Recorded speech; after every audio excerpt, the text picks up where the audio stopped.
Hello students, आज जो topic हम पढ़ेंगे that is medical termination of pregnancy. तो मेडिकल टर्मिनेशन ऑफ प्रेगनेंसी का मतलब प्रेगनेंसी को समय से पहले ही टर्मिनेट कर देना। और वो किस तरीके से, बाय मेडिकल प्रोफेशनल। कि ये नहीं कि कोई भी लेमैन जो है वो उस प्रेगनेंसी को अबॉर्ट कर देगा। प्रॉपर प्रोसीजर से जो प्रेग्नेंट वुमेन है उसके बच्चे को अबॉर्ट किया जाएगा due to certain unavoidable circumstances. So as the name indicate, medical मतलब प्रोफेशनल तरीके से, टर्मिनेशन मतलब किसी को रोक देना, और किसको, प्रेगनेंसी को वक्त से पहले ही जो है वो खत्म कर देना। तो MTP which stand for medical termination of pregnancy is a procedure. ये एक प्रोसीजर है जिसमें टर्मिनेट किया जाता है प्रेगनेंसी को बाय यूजिंग मेडिसिन यूज करके उस प्रेगनेंसी को टर्मिनेट कर दिया जाता है। और ये मेडिसिन से प्रेगनेंसी को कब तक टर्मिनेट कर सकते हैं? अगर वो प्रेगनेंसी 7 to 9 वीक की है।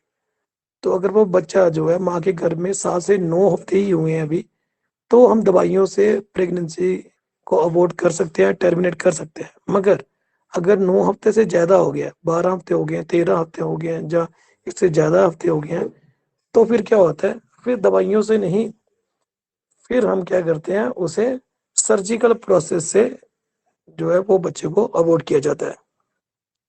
इंडिया में क्या होता है कि अगर फीमेल प्रेग्नेंट है और उसे प्रेग्नेंट हुए 20 हफ्तों से ज्यादा हो चुका है, ठीक है, 20 वीक से एक्सीड कर चुका है, तो फिर क्या होगा? मेडिकल टर्मिनेशन ऑफ प्रेगनेंसी जो है वो नहीं की जाती। तो फीमेल में मेडिकल टर्मिनेशन ऑफ प्रेगनेंसी जो है वो इंडिया में 20 हफ्तों तक ही की जाएगी, उसके बाद जो है वो नहीं की जाएगी। ऐसा तो यहाँ पे इंडिया में जो अबॉर्शन जो है टोटली इलीगल है। बट अबॉर्शन को लीगलाइज तब किया जाता है अगर उस बच्चे की वजह से फीमेल को कोई प्रॉब्लम हो रही है।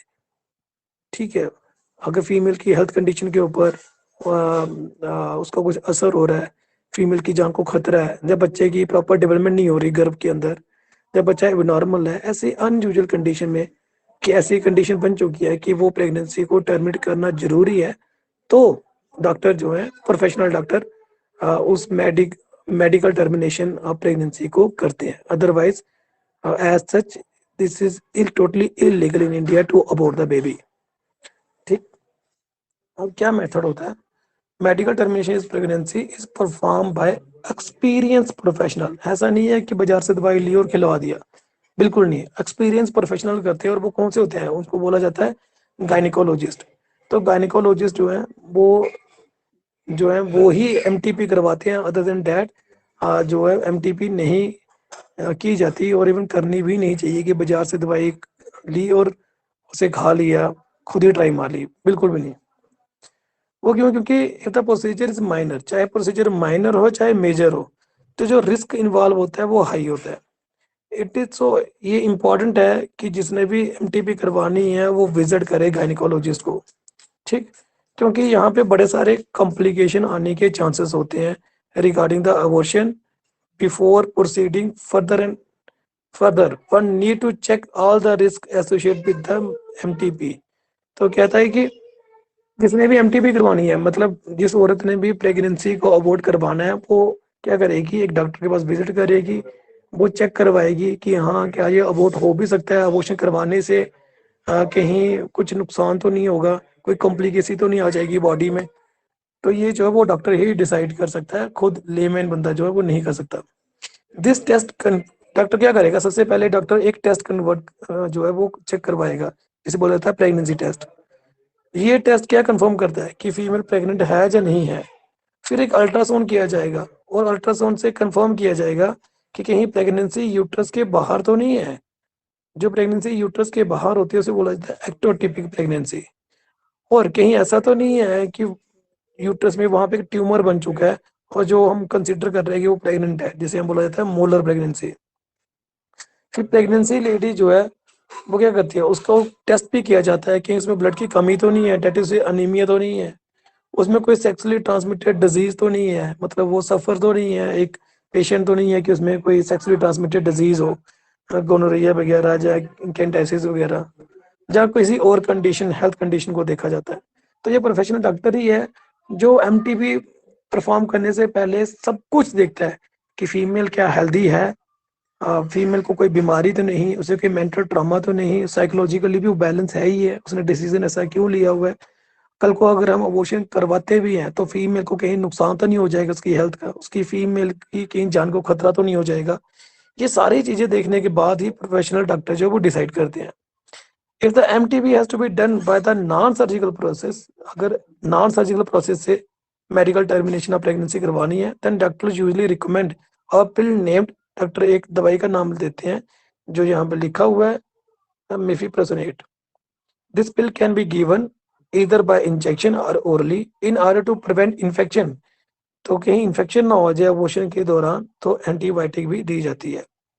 ठीक, तो ये जो दवाई है वो क्या करती है, ऑब्स्ट्रक्ट करती है प्रोजेस्टेरोन हार्मोन को, और and it's shortage effect the uterine lining.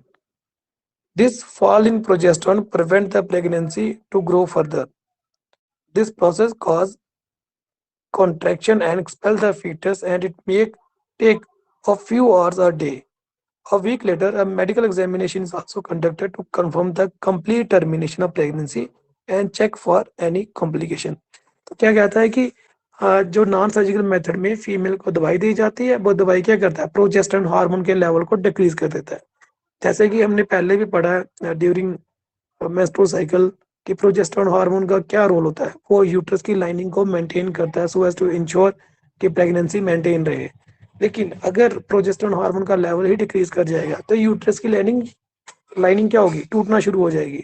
अगर यूट्रस की लाइनिंग टूटना शुरू हो जाएगी तो ऑब्वियसली जो बच्चा जो है जो वहां पे यूट्रस की लाइनिंग में चिपका हुआ था ग्रोथ लेने के लिए, तो लाइनिंग नहीं रहेगी तो बच्चा भी क्या होगा, वो भी अबॉर्ट हो जाएगा। ठीक, दवाई लेने के एक हफ्ते के अंदर अंदर जो है एमटीबी हो जाती है। तो एक हफ्ते के बाद डॉक्टर फिर से अल्ट्रासाउंड वगैरह करके चेक करता है कि बच्चा जो है मतलब जो अबॉर्शन है वो कंप्लीटली हो चुका है या नहीं हुआ। अब recovery and after treatment, medical termination of pregnancy जो है ये लेंथी प्रोसेस है compare to surgical abortion. Surgical abortion जो है वो थोड़ा छोटा प्रोसेस है, लेकिन जो नॉन सर्जिकल मेथड है वो थोड़ा लंबा प्रोसीजर है। It depends from person to person and on the age of pregnancy that what time it will be need for the recovery of the patient। तो पेशेंट की रिकवरी के लिए कौन सा फैक्टर रिस्पॉन्सिबल है कि एज क्या है, और पर्सन टू पर्सन, कईयों में ज्यादा टाइम लग जाता है रिकवरी के लिए, कईयों में कम टाइम लग जाता है। जिसकी ज्यादा एज होगी उसे ज्यादा टाइम लग जाएगा। The patient can experience heavy bleeding, तो पेशेंट को क्या होगा, ज्यादा ब्लीडिंग जो है वो एक्सपीरियंस हो सकती है for a week depending on the number of week of the pregnancy. कि अगर सोचो कि किसी के 10 हफ्ते हुए थे या 12 हफ्ते हुए थे, 15 हफ्ते, मतलब ज्यादा हफ्ते हो गए थे, तो जितने ज्यादा हफ्ते हो गए होंगे उसकी अबॉर्शन के बाद ब्लीडिंग के भी उतने ही दिन ज्यादा लग जाते हैं। ठीक, सिवियर एब्डोमिनल और बैक पेन विद क्रैम्प, तो पेट में काफी ज्यादा दर्द होगी और पीठ में भी दर्द होगी, क्रैम्प भी बढ़ेंगे, फीवर हो सकता है, फोल स्मेलिंग, वेजिनल डिस्चार्ज हो सकता है, और also the after the result of medical termination of pregnancy sometime it took longer than a month to return on daily activity। कई बार तो महीने से भी ज्यादा टाइम लग जाता है डेली एक्टिविटी में परफॉर्म करने के लिए। ये जो लिखा हुआ है you also need to visit the doctor, ये यू की जगह आपने लिखना है the pregnant women also need to visit the doctor to make sure that healing process जो है वो अच्छी तरीके से हो चुकी है। ठीक है, who should choose the medical termination of pregnancy, किसको चूज करना चाहिए कि मुझे एमटीबी करवानी चाहिए। Women who have conceived accidentally, वो वाली वुमेन जो भी प्रेग्नेंट नहीं होना चाहती लेकिन गलती से वो प्रेग्नेंट हो चुकी है।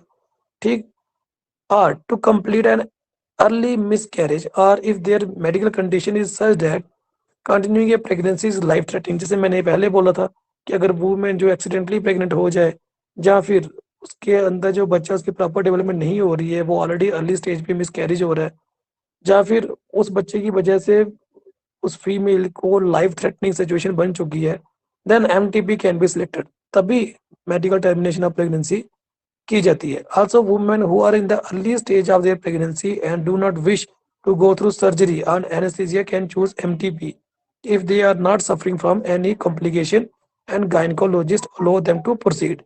कहता है कि वो वाली औरतें भी जो ये नहीं चाहती कि हाँ भाई हफ्ते ज़्यादा हो जाएं और मुझे सर्जरी करवा के बच्चे को अबॉर्ट करवाना है, वो इन चीज़ों को अवॉइड करना चाहती है, तो नॉन सर्जिकल मेथड उनको अर्ली स्टेज में करवा दिया जाता है, दैट इज दवाई देके।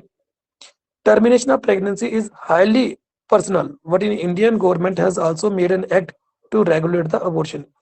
तो ये नहीं कि जैसे मर्जी अबॉर्शन करवा दिया, इंडियन गवर्नमेंट रेगुलेट करती है। This act is medical termination of act in 1971 which should be considered sometime। Who should not choose the MTB? किसको मेडिकल टर्मिनेशन ऑफ प्रेगनेंसी नहीं करनी चाहिए?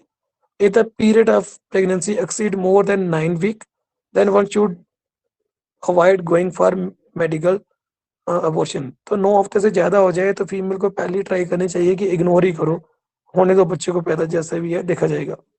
If an intrauterine device is being used, अगर intrauterine device use किया गया होता female ने तब। If a woman is suffering from ectopic pregnancy, अगर फीमेल में एक्टोटिपिक प्रेगनेंसी मतलब उसमें जो बेबी की अटैचमेंट है अदर देन यूट्रस वाले पार्ट पे हुई है, तो उसे भी एमटीबी अवॉइड करनी चाहिए।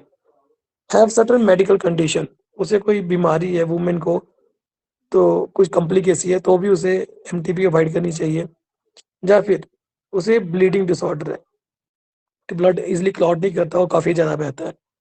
हार्ट और ब्लड वेसल कॉम्प्लिकेशन, अगर उसके हार्ट में कोई कॉम्प्लिकेशन है, जहाँ ब्लड वेसल में कोई कॉम्प्लिकेशन है तो। अनकंट्रोल्ड सीजर डिसऑर्डर है, उसे अगर सीजर होते हो। हैव ओवेरियन मास और एनीमिया, ओवेरी में कोई मास बन गया हुआ है जब ब्लड की कमी हो गई हुई है, या फिर उसे दवाइयों से कोई एलर्जी है, तो इन वुमेन को एमटीपी नहीं करवानी चाहिए। अब इसके एडवांटेज क्या है एमटीपी के? तो termination of pregnancy through medicine is effective and safe method for very early pregnancy. तो कहता है कि दवाइयों की वजह से जो है वो एमटीपी काफी सेफ है अर्ली स्टेजेस में। It avoid the use of anaesthesia, तो एनेस्थीसिया लगाने की जरूरत नहीं पड़ती, सर्जरी करवाने की जरूरत नहीं पड़ती, vacuum aspiration unless it fail. It is done in more secrecy and as privacy, ये नहीं कि ओपनली की जाती है, सीक्रेसी में की जाती है, उसकी अपनी प्राइवेसी होती है। एमटीपी क्या होता है? नॉन इन्वेसिव होता है। अब disadvantage side effect, excessive bleeding is a must. तो जो एक्सेसिव ब्लीडिंग है वो इस केस में excessive bleeding is a must when it come to medical abortion. तो एक्सेसिव ब्लीडिंग जो है वो हो सकता है अगर मेडिकल अबॉर्शन हो तो। साइन ऑफ नाजिया, उल्टी होने का मन, वोमिटिंग होने का मन जो है वो हो सकता है in case of medical termination of pregnancy. फिर फीवर भी हो सकता है, ठीक, ठंड लगना, ये कॉमन उसके सिम्टम है। इन्फेक्शन हो सकती है, ठीक, क्योंकि अबॉर्शन हुआ है तो ब्लीडिंग काफी ज्यादा हो रही है, इन्फेक्शन हो सकती है, इन्फ्लेमेशन डिसऑर्डर हो सकता है पेल्विक एरिया में। द कॉन्क्रीज of blood clot in the uterus, blood में यूट्रस में ब्लड क्लॉट हो सकता है in most of the cases. In 8 to 10% of cases the additional surgical procedure is needed.